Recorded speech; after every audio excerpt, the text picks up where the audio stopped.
Assalamu alaikum wa rahmatullahi wa barakatuh. Aujourd'hui, nous allons parler d'un sujet qui touche chacun d'entre nous. Ces moments où la vie semble imprévisible, où les plans que nous avions soigneusement établis s'écroulent, et où nous sommes envahis par le doute. Vous êtes-vous déjà demandé pourquoi certaines choses ne se passent pas comme prévu? Pourquoi, malgré vos efforts, les résultats ne correspondent pas à vos attentes? Et si je vous disais que tout cela faisait partie d'un plan bien plus grandiose, un plan divin qui dépasse notre compréhension limitée? Oui, Allah, dans sa sagesse infinie, a un plan magnifique pour chacun de nous. Dans cette vidéo, nous allons explorer cette idée, découvrir comment les épreuves que nous vivons ne sont pas des obstacles, mais des étapes essentielles dans le plan parfait d'Allah.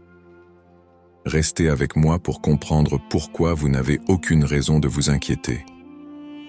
La notion du plan divin en islam. L'un des fondements de la foi islamique est la croyance en le qadar, le destin, qui signifie que tout ce qui arrive dans l'univers est conforme à la volonté et au plan d'Allah. Cette croyance, essentielle pour tout musulman, repose sur l'idée qu'Allah est omniscient et omnipotent. Rien ne se produit sans sa connaissance et sa permission. Dans le Coran, Allah nous rappelle « Et il complote, mais Allah planifie. Et Allah est le meilleur des planificateurs. » Surat Al-Imran 354. Ce verset montre que, bien que les humains fassent des plans ou tentent d'influencer leur destin, c'est finalement le plan divin qui prévaut, car Allah est le seul à connaître ce qui est réellement bon pour nous. Le qadar repose sur 4 piliers. La connaissance d'Allah, ilm. Allah sait tout, passé, présent et futur, y compris ce qui ne s'est pas produit et ce qui aurait pu se produire dans des circonstances différentes. La prédestination, kitaba. Tout ce qui arrivera est déjà écrit dans la Law al-Mahfouz, la tablette préservée. La volonté d'Allah, mashia. Tout ce qui se produit dans l'univers survient par la volonté d'Allah, qu'il s'agisse de choses que nous percevons comme bonnes ou mauvaises. La création par Allah, khalq. Allah est le créateur de tout, y compris nos actions et nos choix.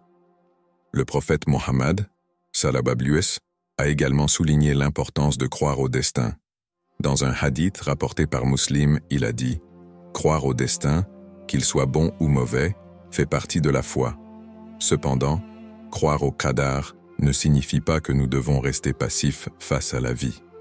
Bien au contraire, l'islam nous enseigne que nous avons le libre arbitre pour choisir nos actions. Mais, en fin de compte, le résultat de ces actions appartient à Allah seul.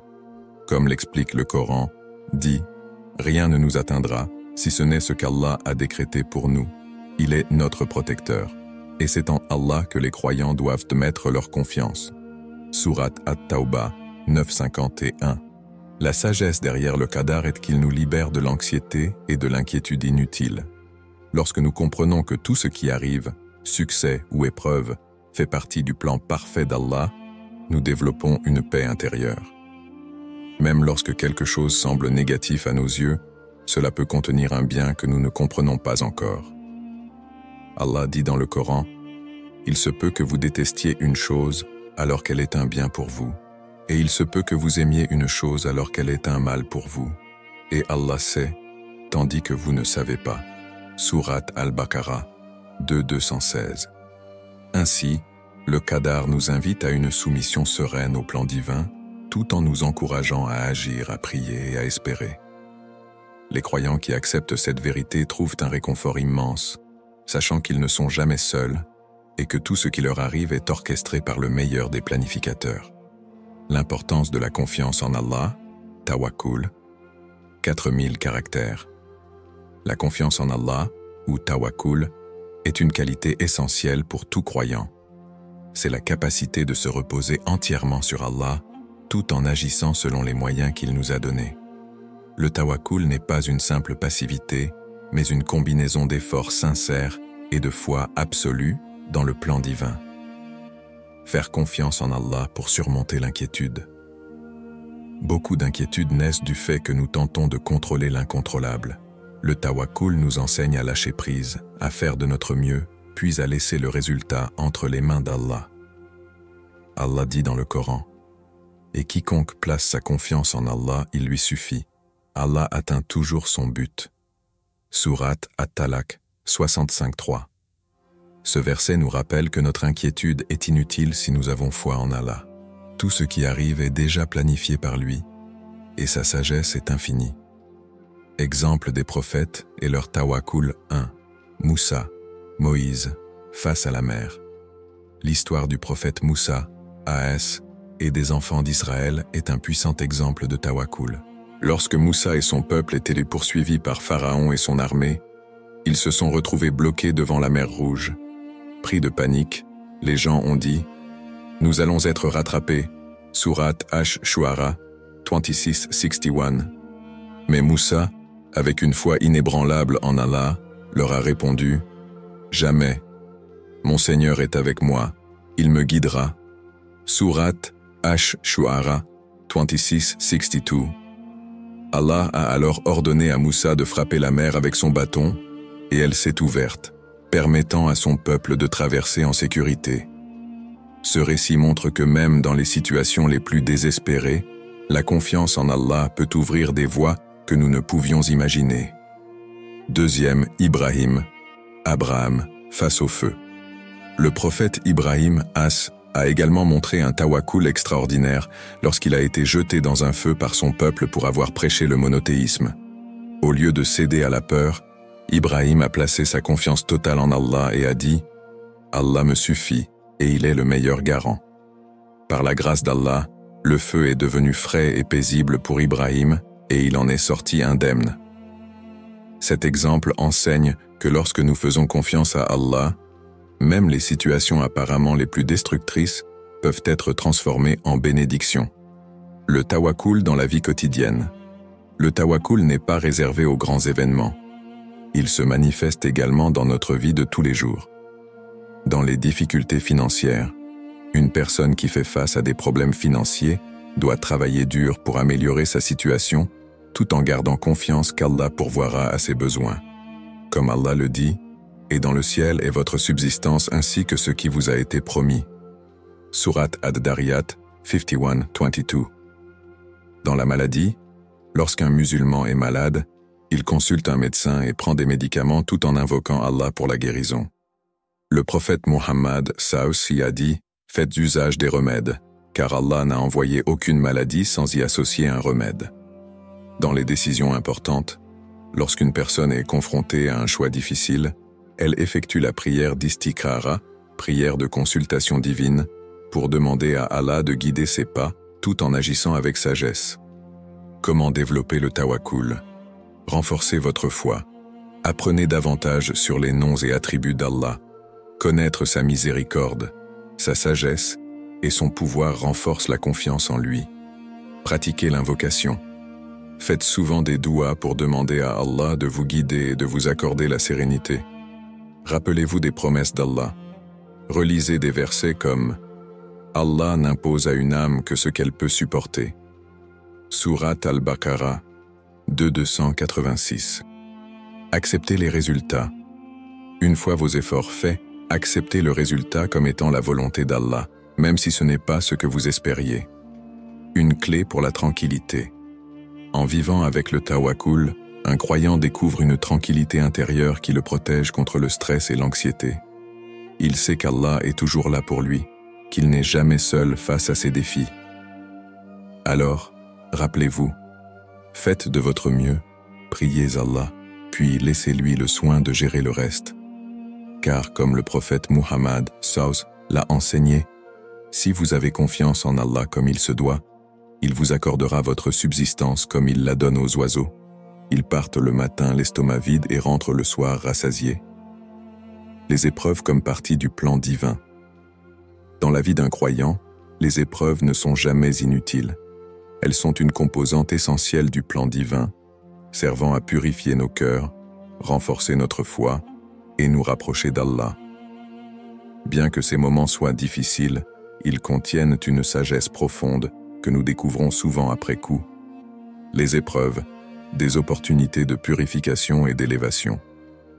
Dans le Coran, Allah dit « Et nous vous éprouverons certainement par un peu de peur, de faim et de diminution de biens, de personnes et de fruits, et annonce la bonne nouvelle aux endurants. Sourate Al-Baqarah 255. Les épreuves, qu'elles soient physiques, émotionnelles ou spirituelles, sont des tests d'endurance et de foi. Elles purifient nos âmes en effaçant nos péchés, tout comme le feu purifie l'or. Le prophète Muhammad, Saus, a dit « Aucune fatigue, maladie, tristesse, douleur ou préjudice n'atteint un musulman, pas même une piqûre d'épine, sans qu'Allah n'expie par cela certains de ses péchés. » Bukhari et Muslim. Les épreuves sont également des moyens de nous élever spirituellement. Plus nous faisons preuve de patience, sabre, plus Allah nous accorde des récompenses dans cette vie et dans l'au-delà. Pourquoi ne pas s'inquiéter? L'inquiétude est une réaction naturelle face aux défis de la vie, mais pour un musulman, la foi offre une perspective unique qui permet de l'atténuer, voire de la surmonter.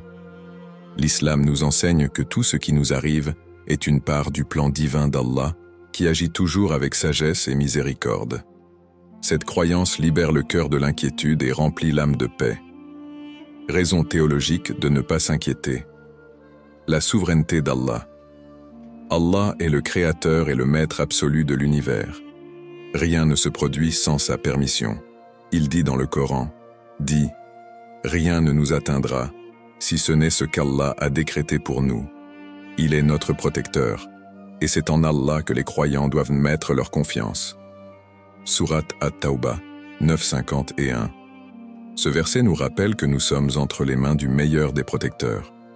Une telle conviction réduit considérablement l'anxiété. Allah est toujours avec nous. Allah a promis de ne jamais abandonner ses serviteurs croyants. Il dit « Ne t'afflige pas. Certes, Allah est avec nous. » Sourate At-Tawbah 9:40. Peu importe la difficulté, savoir qu'Allah est à nos côtés nous donne la force de rester calme et confiant.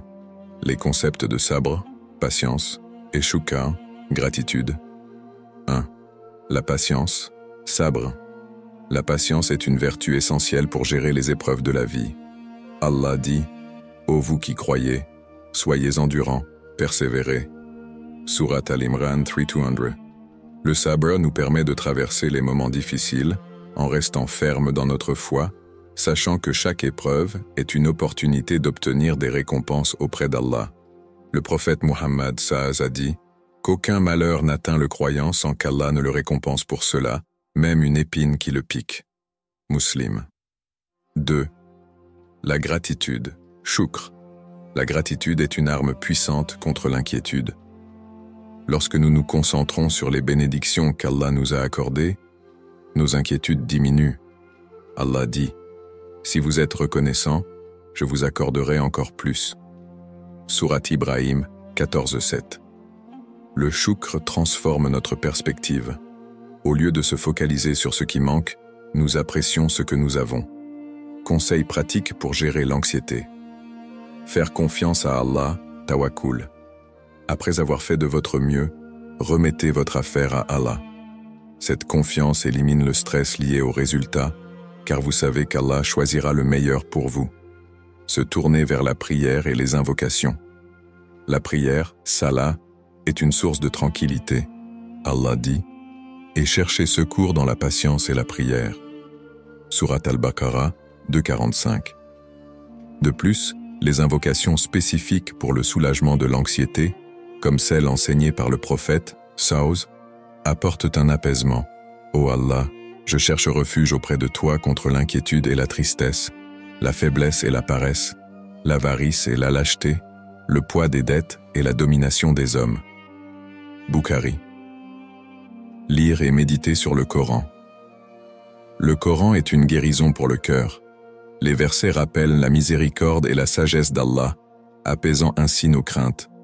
Allah dit « Certes, c'est dans le rappel d'Allah que les cœurs trouvent à la quiétude. » Sourate Ar-Ra'd 13h28. Adopter une perspective positive. L'islam enseigne que tout malheur contient un bien caché. Le prophète Muhammad, Sawes, a dit « Étonnante est l'affaire du croyant. Tout ce qui lui arrive est un bien. S'il est touché par une joie, il remercie, et c'est un bien pour lui. Et s'il est touché par une épreuve, il patiente, et c'est un bien pour lui. » Muslim. Se rappeler des récompenses éternelles.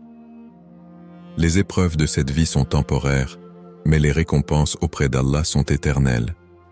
Allah dit, nous accorderons une récompense sans compter à ceux qui endurent. Sourate Az-Zumar, 13 chinois, Zech. S'entourer de personnes pieuses. Partager vos inquiétudes avec des amis pieux ou des membres de votre famille peut alléger le poids de vos pensées. Ils peuvent également vous conseiller et vous encourager à vous rapprocher d'Allah. Les bénédictions cachées, baraka. Dans l'islam, il est enseigné que chaque situation, même les plus difficiles, contient des bénédictions cachées, baraka. Ce concept découle de la foi en la sagesse infinie d'Allah. Il sait ce qui est bon pour nous, même lorsque nous ne le comprenons pas immédiatement. Les épreuves de la vie, bien que douloureuses, peuvent souvent révéler des bienfaits inattendus, renforçant notre foi et nous rapprochant de notre Créateur. La sagesse divine dans chaque épreuve, Allah dit dans le Coran, « Il se peut que vous détestiez une chose alors qu'elle est un bien pour vous, et il se peut que vous aimiez une chose alors qu'elle est un mal pour vous. Et Allah sait, tandis que vous ne savez pas. » Sourate Al-Baqarah 2:216. Ce verset résume une vérité fondamentale. Notre compréhension est limitée, tandis qu'Allah connaît la finalité de toute chose. Ce que nous percevons comme une difficulté aujourd'hui peut se révéler être une immense bénédiction demain. Exemple des bénédictions cachées 1. L'histoire de Khidr et Moussa, As. Dans le Coran, Sourate Al-Kahf 18, 65 à 82, Allah relate l'histoire du prophète Moussa, As et de Khidr, qui accomplit des actes apparemment injustes, endommager un bateau, tuer un jeune garçon et reconstruire un mur sans compensation. Moussa, ne comprenant pas la sagesse derrière ses actions, interroge Khidr, qui explique « Le bateau endommagé fut sauvé d'un roi tyran. Le garçon, qui aurait été un fardeau pour ses parents pieux, fut remplacé par un enfant meilleur. Le mur reconstruit protégeait un trésor destiné à des orphelins pieux. » Cette histoire illustre comment Allah orchestre chaque événement avec une sagesse profonde, même si elle nous échappe sur le moment. 2. Une difficulté qui renforce la foi. Beaucoup de personnes témoignent qu'après avoir traversé une épreuve, maladie, perte d'emploi, etc., elles se sont rapprochées d'Allah. Ces moments difficiles leur ont permis de réfléchir sur leur vie, de multiplier leurs prières et de retrouver une paix intérieure. 3. La perte transformée en gain. Un compagnon du prophète Muhammad, Sawais, Ka'b ibn Malik, fut boycotté par la communauté pour avoir manqué une bataille sans raison valable. Cette épreuve l'amena à un repentir sincère, et Allah accepta son retour. Cette situation difficile renforça sa foi et son engagement envers l'islam. Hadith rapporté par Al-Bukhari et Muslim. Les bénédictions cachées dans la vie quotidienne. Une déception professionnelle.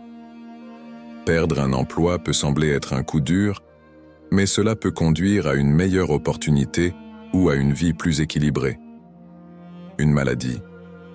Elle peut inciter une personne à revoir ses priorités, à prendre soin de sa santé ou à se rapprocher d'Allah. Un retard imprévu. Un retard peut parfois nous protéger d'un danger dont nous ne sommes pas conscients. Comment reconnaître les bénédictions cachées? Ayez foi en le plan divin. Même lorsque vous ne comprenez pas pourquoi quelque chose se produit, rappelez-vous qu'Allah ne veut que le bien pour ses serviteurs. Pratiquez la gratitude. Remerciez Allah pour tout, même les épreuves, car elles contiennent souvent des leçons et des récompenses cachées. Réfléchissez à long terme. Prenez du recul et réfléchissez aux bénéfices que vous avez tirés de vos expériences passées. Multipliez les invocations. Demandez à Allah de vous accorder la clairvoyance pour voir les bienfaits dans chaque situation. Appel à l'action et conclusion, 2000 caractères. Chaque difficulté que vous traversez, chaque obstacle qui se dresse sur votre chemin, fait partie d'un plan divin parfait. Prenez un moment pour réfléchir à votre propre vie. Y a-t-il des moments où vous avez affronté des épreuves, mais en regardant en arrière, vous avez réalisé qu'elles contenaient des bénédictions cachées? Encouragement à la réflexion. Prenez un instant pour identifier ces bénédictions dans votre vie. Peut-être une perte vous a-t-elle conduit à une meilleure opportunité? Peut-être une période de solitude a-t-elle renforcé votre lien avec Allah? Ou peut-être avez-vous appris une leçon précieuse à travers un échec? Rappelez-vous qu'Allah dit dans le Coran « Et nulle âme ne sait ce qu'on a réservé pour elle comme réjouissance pour les yeux, en récompense de ce qu'ils œuvraient. » Surat As-Sajda 32:17. Un message d'espoir et de foi. Chers frères et sœurs, ne laissez pas l'inquiétude ou le désespoir habiter votre cœur. Allah est toujours avec vous, et chaque difficulté que vous affrontez est une porte vers une facilité et une récompense plus grande. Soyez patient, faites confiance en lui, et rappelez-vous que vos épreuves ne sont pas des punitions, mais des opportunités d'évolution spirituelle et de proximité avec votre Seigneur. Le prophète Muhammad SAW a dit « Certes, la grandeur de la récompense est à la hauteur de la difficulté, et lorsqu'Allah aime un peuple, il l'éprouve. » Hadith rapporté par At-Tirmidhi. Appel à l'action. Je vous invite aujourd'hui à faire deux choses. Réfléchissez et écrivez une bénédiction que vous avez découverte dans une épreuve passée. Cela vous rappellera que chaque moment difficile a un but. Partagez cette vidéo avec vos proches et amis. Qui sait? Votre simple geste pourrait être une source d'inspiration, de réconfort et d'espoir pour quelqu'un qui traverse une période difficile. Conclusion. Qu'Allah vous guide, vous protège et vous accorde la patience et la gratitude pour surmonter vos épreuves. Souvenez-vous toujours, Allah a un plan magnifique pour vous. Faites-lui confiance, car il ne vous abandonnera jamais.